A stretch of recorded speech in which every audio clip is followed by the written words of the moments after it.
افغانستان کې د افغانستان عوام او ټول مسلمان ملت په تش لاسونو د دنیا د یو لوی سپریم پاور سره جنگ شروع کړو.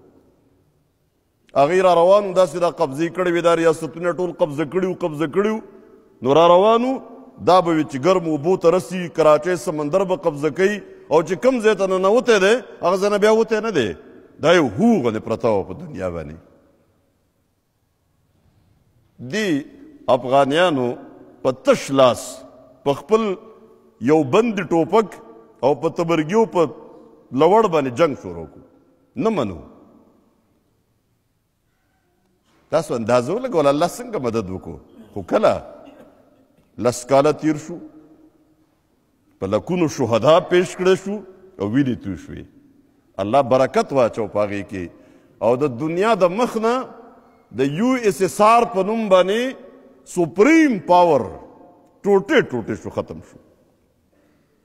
بعضې خلک نن هم وایي د افغانستان جهاد خو څه پیدا نه وکړې، او چا به د روس او د امریکې جنګ و. اوس د غوږ کېده که د روس او د امریکې جنګ و که بل څه شی و. د دنیا د مخ نه یو سپریم پاور ځان ته د دنیا عظیم ترین طاقت وي، او ځمکه او رقبه دومره ډیره وه چې چا به د دنیا په نقشه باندې د یو اس اس آر ولیده که نه چې دا روس دی، دا خو ټوله دنیا ده.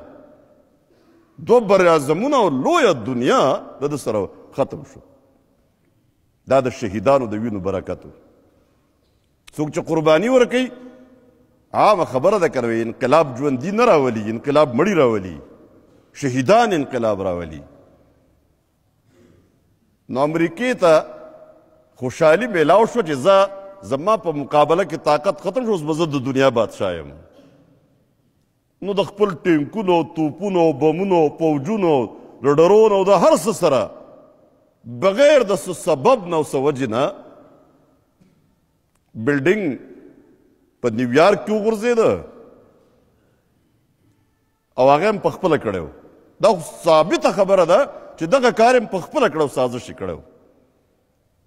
او هغه ځای نه په زرګونو کیلومیټر لرې په افغانستان په دې بېکسه او بېوسه مسلمانانو باندې دا ټول قوت را جمع کړو. د دنیا ټول طاقتونه، فوجونه د افغانستان ته راوغورځول. نو که افغانیانو د امریکې دپاره جنګ کړی وی، خو بیا به د امریکې ملګرتیا کړې وه که نه، چې اوس راځه اهلا وسهلا په خیر راغلی او بس تا ته حواله دي هر څه. موږ هغه وخت کې وی دا جنګ د امریکې دپاره نه و، دا د اسلام دپاره و، او دا د خپل وطن د حفاظت دپاره و. نن د څو کالو د هغوی د لوی ستړي او د لوی طاقت او د لوی دولت د استعمال نه پس شکست خورده، ذلیل او رسوا واپس روان دي. پته ولګېده افغانستان نه څه حاصل نه کړه. دا پته م ولګېده چې مسلمان ملت په تش لاس چې د الله د دین دپاره او د خپل وطن د حفاظت جنگ د الله د دین جنگ ګڼلی کېږي. د مسلمانانو وطن هغسې مقدس دی څنګه چې د مسلمان خپل کور مقدس دی او د ده بدن مقدس دی، ځکه د دې د حفاظت دپاره چې څوک سر ورکوي نو هغه ته شهید ویلی کېږي. نو نن د امریکې شکست یو لوی عبرت دی زموږ د ټولو دپاره، د دې ټولې دنیا دپاره.